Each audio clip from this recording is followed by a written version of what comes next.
Hadirin yang dirahmati oleh Allah, itu maksiat.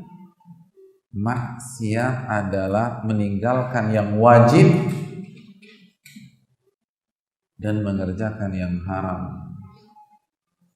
Oleh karena itu camkan baik-baik, apabila ayah dan ibu kita memerintahkan kita atau melarang kita sesuatu yang bukan wajib dan bukan yang haram, maka wajib kita taati.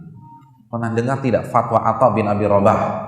Atha bin Abi Rabah menyatakan, madhab beliau, idza aqsamatil apabila ibumu bersumpah, nah demi Allah jangan anda sholat kecuali sholat 5 waktu dan Jumat, dan janganlah anda puasa kecuali Ramadan, anda wajib taat pada perintah tersebut. Nggak boleh puasa selain Ramadan, kata Atha bin Abi Rabah. Luar biasa. Kalau kita puasa Senin Kamis, dosa kita. Kenapa? Karena melanggar permintaan ibu. Kan nggak maksiat. Itu bukan maksiat. Meninggalkan yang sunnah maksiat atau bukan? Bukan. Itu Atha bin Abi Rabah. Itu imam dan muftinya Masjidil Haram di kalangan tabi'in. Dan itulah penjelasan para ulama seperti Ibnul Jauzi. Ibnul Jauzi mengatakan apa? Wajib taat kecuali maksiat. Nabi bersabda, la ta'ata li makhlukin fi maksiati khaliq. Tidak ada ketaatan kepada Allah. Tidak ada ketaatan kepada makhluk. Tidak ada ketaatan kepada makhluk jika bermaksiat kepada Allah. Dan permintaan seperti itu bukan maksiat. Contoh simpel aja, kita lagi puasa Senin Kamis. Senin siang atau Senin jam 10 orang tua kita telepon, "Nak, kamu ada waktu nggak nemenin ibu makan siang bareng yuk?" Kira-kira kita batalin tidak puasa Senin Kamis kita? Wajib batal. Kalau kita tidak batal, dosa kita. Allahu Akbar. Wajib kita batal. Kalau nggak, berdosa.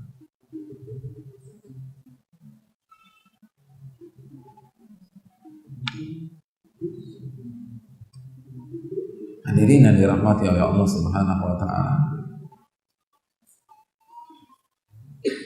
Makanya siapa yang masih ingat kisah dalam Adabul Mufrad yang dikeluarkan Imam Bukhari, ketika ada seseorang dari Bani Israel yang ketika dipanggil ibunya dia sedang sholat sunnah,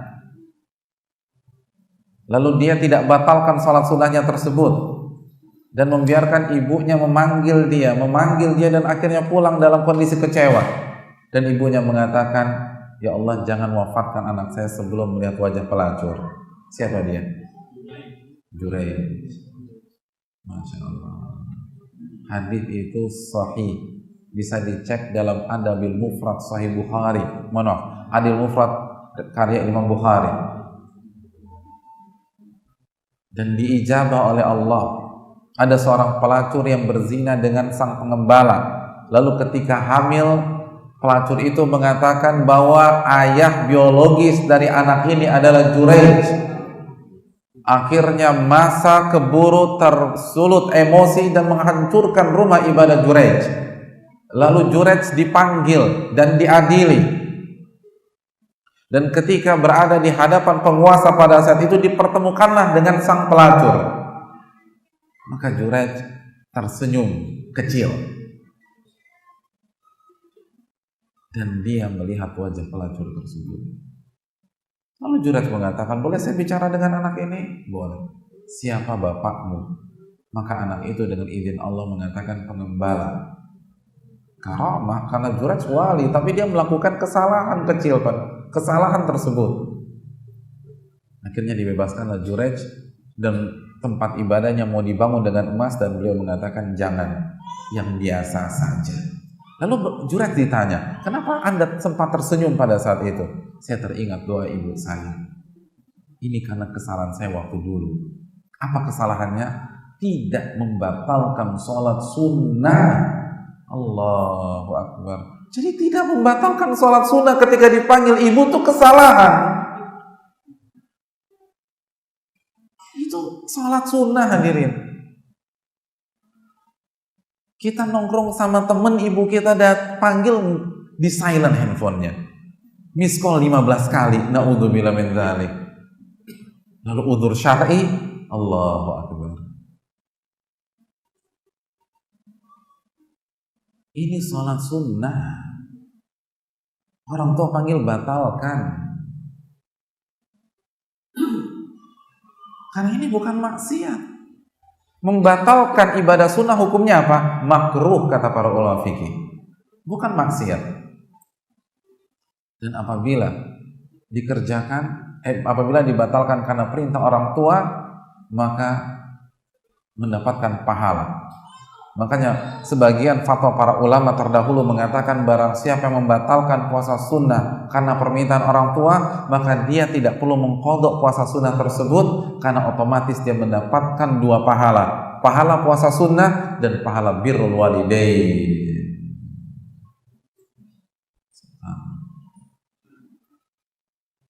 Dan itulah konsep para ulama. Al-Imam Haywah ketika lagi mengisi kajian seperti saat ini, itu ibunya datang dan berdiri di pintu masjid.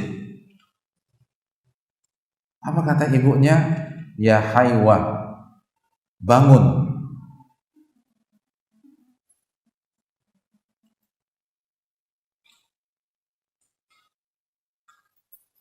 Pulang sama ibu.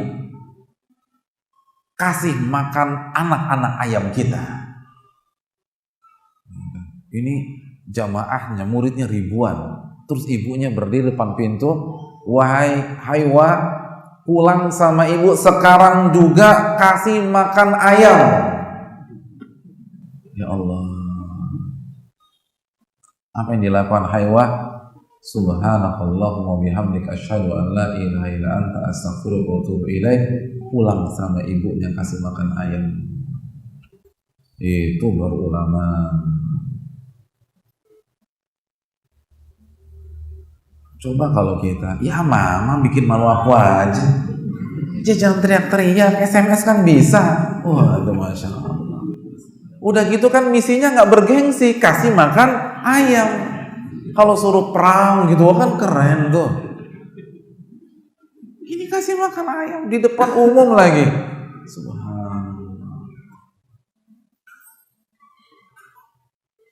Tapi bukan kasih makan ayam yang jadikan tolak ukur para ulama, tapi perintah orang tua wajib dan nggak bisa ditunda. Adapun mengisi kajian fardu kifayah, dan wajib sama fardu kifayah lebih menang wajib. Tutup, nanti bisa dilanjutin lagi. Subhanallah.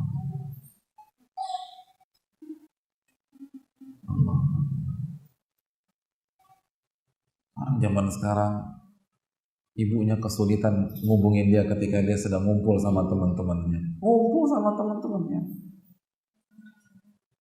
Lagi meeting, orang tuanya suruh nunggu, nggak bisa itu hadir.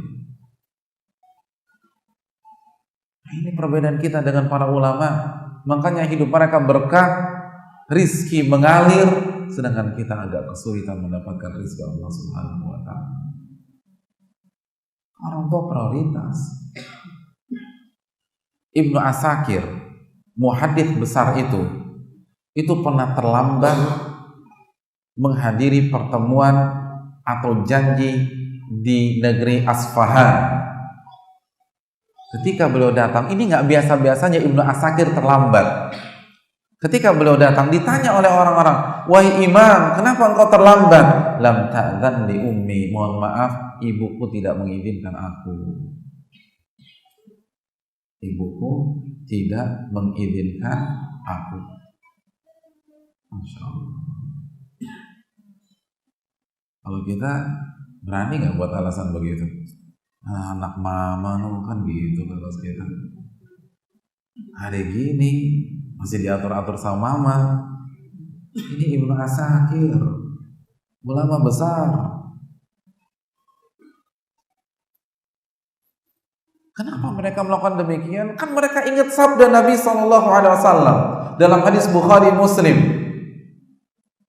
Ada seseorang mendatangi Rasulullah SAW dalam hadis Abdullah bin Amr, "Ubayyi'uka 'alal hijrati wal jihad abtagil ajra minallahi ta'ala." Ya Rasulullah, aku berbaiat, aku bersumpah setia denganmu untuk melakukan hijrah dan jihad semata-mata untuk mencari wajah Allah Subhanahu wa taala. Nabi simpel aja nanyanya, "Fahallaka min walidaika ahadun hayy?" Apakah orang tuamu atau salah satunya masih hidup? Kan udah semangat-semangat nih ninggalin orang tua, mau hijrah sama mau jihad. Nabi tanya, orang tua masih hidup nggak? Atau salah satunya deh? Bal kilahuma, kata orang ini, kedua-duanya masih hidup ya Rasulullah. Lalu Nabi tanya balik orang tersebut, fatabtagil ajra minallahi ta'ala. Bener nih, mau cari pahala? Serius?